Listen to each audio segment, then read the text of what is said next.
Ashley Grace here. Thank you so much for coming to view this video. It means a whole lot.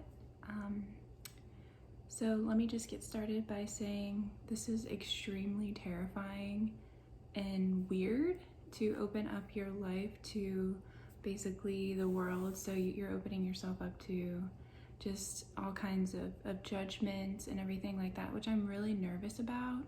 I'm not gonna lie, I'm really nervous about it, but I feel like the benefits outweigh all of that, and maybe I might change my mind sometime in the future, but I really hope not. I like to think that I have pretty thick skin, but I'm still human, so I just hope that everybody's really kind, and there's reasons that people are the way that they are. But I'll tell you a little bit about me because that's the whole point of the video. So I'm 29, about to join the 30 club this year. I'm kind of nervous about it, but I'm very blessed to even have lived this long. So, you know, anyway, so I live in South Carolina and I've lived here since 2005. So that would be, my goodness, almost 17 years in August, and I really love it here.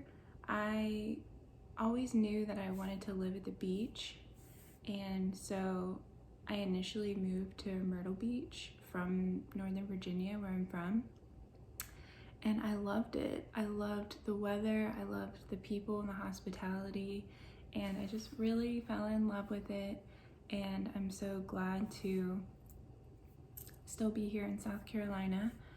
I really enjoy so many things about being in the South, but definitely the main one, like I said, is the hospitality. It's amazing. There's no other place like the South. It is so welcoming and kind. Of course, you have those outliers that aren't, but I like to think we're pretty nice people here, definitely. So yeah, occupation. So what I do for a living is I am a grief counselor for a local hospice. So what I do is, sometimes I do help the patients, but my main job is the aftercare for the families. So I will counsel, it could be spouses that, people that have lost spouses. It can be kids that have lost parents. It can be kids that have lost grandparents. It can be people that have lost friends, parents, even their own children. So I find it to be a really big honor to be able to help those families and those people through such difficult times. And I definitely think that it's made me a pretty, in a way, a serious person, but I do have a lot of fun quirks in my personality. But I also think my life has made me a pretty serious person. And you know, there's like a lot of story and background behind that, so I'll give you a little bit because it kind of explains more of who I am and why I got into hospice and counseling, especially grief counseling. So I lost my dad when I was 8 due to suicide, and I just hit the 20-year anniversary last November, so that would be 2021. And when you lose a parent at a young age like that, it really affects you. So I feel like that really affected just like how my personality developed. It made me a more serious person. So like most of the time, I'm not like a super animated person. So you'll see that a lot. But I do get very excited about things and I can be very expressive. But there's another big reason I'm not super like, yay, like this is so great and like all that and stuff, because I've seen the seriousness of the world, and not that it's like killed me or depleted me, it just made me see things a lot differently than I think most people, especially most people my age. So I look at that as like a blessing and a curse. It's a blessing because I can see things for what they are. I don't have these rose-colored glasses that the world is, it's just this world, you know. I definitely believe that we're all on a journey and there's a one following us. So I am a Christian, and that's kind of guided me towards doing hospice as well. I feel like that's God's work. And so I would definitely say my dad's death led me to this place of being a grief counselor, because as difficult as an experience as it was, I can use that experience to help other people. And I really think that there's no greater way to heal than to help others. So I share that with my families and my clients all the time, to help people, because that is the best healing that you can do. So that's why I chose hospice, because of my own experience, because it's God's work, and because I felt a calling to do it. And honestly, it kind of fell into my lap. So let's go back to my schooling, because it kind of leads into how I got this actual job and position. So I got my undergrad degree in 2016, and then I got my master's in 2019. And the way my master's worked is that you have 3 different residencies, but then also you have to do an internship or practicum. So I got through all my coursework while I was working full-time running Dollar Generals, and then once I got to the point where I needed to find an internship, I had a really difficult time finding one. And I was talking to this psychologist that I had gotten from Psychology Today, which is a great website if anybody needs a psychiatrist or a counselor or anything. Psychiatrist, psychologist, counselor, go to Psychology Today, you'll find a great person. But anyway, so I was on there just trying to find my own internship, because my school unfortunately doesn't find one for you, which is really frustrating. Especially in my area, they didn't have many options and nobody was calling me back. So I went on Psychology Today because I'm very strategic, and I found like a bunch of different counselors in my area that are also supervisors. So you want to have an LPC supervisor for my particular degree, or an LISW, or which is a licensed independent social worker, or an LMSW, which is a licensed social worker. So I talked with one of them, and she finally one finally emailed me back, most didn't, and she's like, you should try psych hospitals, you should try private counselors, and you should try hospice.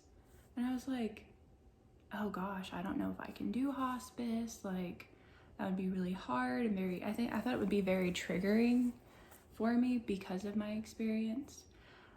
But I was like, I'm so desperate. I don't want to like delay my graduation date and all that, because you needed that to graduate. So I was like, okay, I'll try that. So I started emailing a bunch of psych hospitals, a bunch of private counselors besides the ones that I already done. And then I started looking for hospices. And so I'm a pretty shy person. When I'm forced into a situation, I usually handle it pretty well. And I'm not sure where that stems from, because, you know, I know what I'm talking about. Like, I've been to school for a long time, so I'm not like this dumb idiot, you know? So I started reaching out to hospices, and I wasn't hearing anything. And then one day I got this call. Well, actually, here, let me rewind. So I was on a bunch of different hospice websites, and then I found one, and it had like this contact us. So I was just like nosing around, like asking, like, you know, do you guys have like an internship there? Any opportunities there? You know, this is like my background. This is what I need. Do you offer any of that?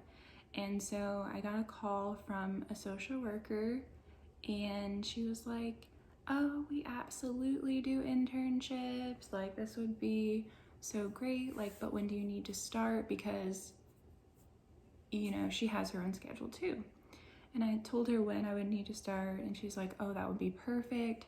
I'm finishing up an internship in December, but I went like a little bit of a break in between new interns, and I said, oh, that would be great. So I would need to start by April of 2019 because this was in 2018.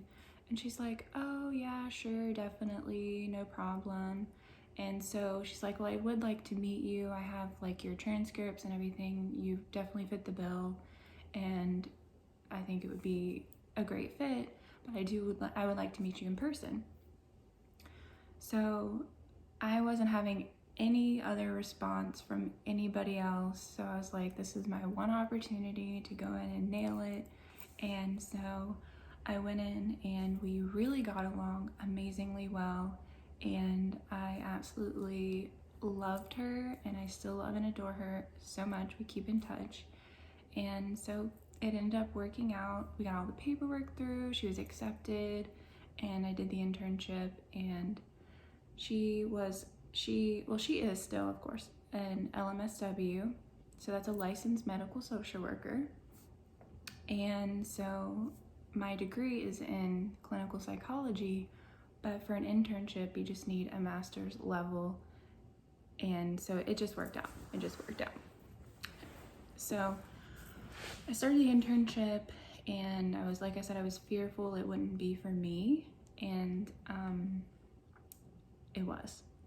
I started meeting all these patients because as a social worker, you do the current care with the families, like the social support, the financial resources, social resources. So they're like resources galore, but then they also do like a lot of counseling things, maybe not a lot of interventions per se. Some of them do, and they're really amazing at it. But it's about supporting the families. So it was really cool to see that aspect of it and to kind of counsel families before the loss. So my internship was with her, but then I also had the opportunity to see all the other aspects of hospice, which has really helped me a lot now that I am in hospice. So I can offer a lot of information to families if they ask, which is really amazing. And just to people out and about too, I can answer questions. So I got to work with chaplains, which was an awesome experience. I really enjoyed that. I got to work with volunteers, and I got to work with marketers, what they call now hospice liaisons. So those are the people that you talk to that are going to explain what hospice is. So that would be the first person you meet if you ever signed up a loved one or yourself for hospice. So I got to spend time with them, which was really interesting to see kind of what marketers do, because I'd never had any experience with marketers before. And that was really, like I said, that was really cool and eye-opening. You wouldn't believe just the things people have to do to talk to the right people to get your foot in the door to have someone even accept hospice or refer your company for hospice, especially with doctors and stuff. I got to spend time with them. I got to spend time with nurses. That was really cool. And I didn't get to spend time with CNAs, but I did get to meet some of them, and I still do get to meet some of them, and they're usually really amazing. But like with any other hospice position, you have those people that aren't for the job. So, and then I got to do bereavement as well, which I fell in love with right away. And I try to spend as much time with bereavement as possible because those people were counselors, and just like I am. But in South Carolina, you do not need to be licensed if you're working for hospice to be a grief counselor. So a lot of them were either chaplains or social workers.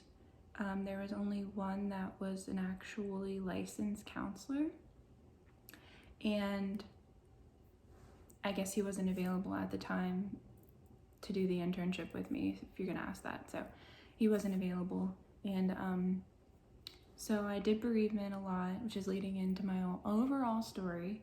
Is I did get to do bereavement a lot, so I got to meet the head guy, which is the one that's actually licensed to be a counselor. And we got along really well. And then I did, all that bereavement training and helped with a lot of bereavement calls. And like I said, I really fell in love with it. So I got to have that experience. And then, so I graduated in September and was offered a position as a volunteer coordinator just to kind of get my foot in the door. And I really needed to start working because I had to quit my job to do the internship. So I hadn't been employed for almost 6 months. So my savings was really taking a hit for sure. And I was like, yeah, I'll take it. But I was promised once that position came open, I could at least apply for it and interview for it. So I said, okay, that's fine. So I applied when it did come open, which was about 2 or 3 months in. So I wasn't in the volunteer coordinator position very often. So I just coordinated like which volunteer would go best with this person, submit all the hours because it's a Medicare requirement to have volunteers and everything, at least before COVID. And so I did that and I interviewed for it. I had 3 other people that had applied for it that he interviewed, and I came in with like a binder and like this whole plan and everything because I'm very type A like that for sure. He called me, I think it was a few days later, and he's like, I want to offer you the position. Like, you beat out people with years of experience, and I really loved that you came in with a plan, and I wish that I had the opportunity to get my foot in the door when I was first starting out, so I'd like to give you that opportunity. And like I said, we had talked a lot and gotten along really well before, so he knew me pretty well and my capabilities, so like that meant the world to me that somebody would give me that opportunity, like just out of school, and to see my potential and guide me through all that really meant a lot to me. So I think a lot of it was my own grief and just having someone there to lead and support you is what really got me into this position. So that's kind of my story with that. My undergrad is in sociology and psychology, just to give you a background. My master's is in clinical psychology with concentrations in forensics and clinical counseling. So my degree is more in like psychological testing and diagnosing and stuff. So it was really interesting to go into like the grief sector of counseling instead of more of like the diagnosing, and like I was really into like competency to stand trial or severe psychological illness and stuff. But it's crazy how like the Lord leads you where you need to go. And this internship in a way just kind of fell into my lap and it worked perfectly. So I know that was like the Lord guiding me to where I needed to go. And so I'm here still doing that. Let's see, it'll be, including the internship, 3 years in April. And I started the actual grief counseling in December of 19. So that's a little over 2 years I've been doing it. And I'm not gonna say it's all rainbows and sunshine because it is really hard on me. I get really emotionally drained a lot. Most people ask me if I drink. The answer is definitely not, especially since my dad was an alcoholic, which is a big reason, I think why he ended up killing himself, because it just depressed him further. But I do believe he was a tortured soul, that's for sure. But that experience helped to guide me to where I am today, and I would not be able to help the people that I've helped without that experience, because when you're doing grief counseling, you have to have experienced grief to do this job properly. And it doesn't mean you have to have the same experience with grief as the other person. Like, I didn't lose a spouse. I haven't lost all my parents. You know, I haven't lost my mom, thank God. And I have lost most of my grandparents. I do have one left, but I haven't lost a spouse or a child. So that was very, very difficult